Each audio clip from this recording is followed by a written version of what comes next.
no no కుక్కు కుక్కు hour కుక్కు hate వద్దు వద్దు వద్దు కాలుతుంది నోరు కాలుతుంది కావాలంట చూడు నమ్మాట తప్ప కాలిందా బాగా కాలిందా కారం కూడా ఉంది కుక్కు చూడు బా నాలుగు చూడు ఎలా ఉందో ఇప్పుడు దీన్ని ఎంగలు మేము తినాలా కుక్కు గంట పట్టుకున్నావు కదా కుక్కు ఏంది కుక్కు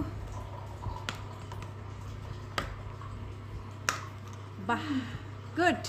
ఇప్పుడు మేడం పొద్దునకి వస్తే ఎవరు దీన్ని పీకింది అంటే నేనేం చెప్పాలి కుక్కు మామ అంటే నన్ను కొడుతుంది కుక్కు మా మేడం వాళ్ళు పెట్టిండేది దీని పేరు కూకు కూకు కూకు రో ఇంతి రో రో నో నో నో కారం కుక్కు ఎగ్ కావాలంట చి తినకూడదు నువ్వు మాంసం తినకూడదు తప్పు చి నాకు నచ్చవు ఇంకా పో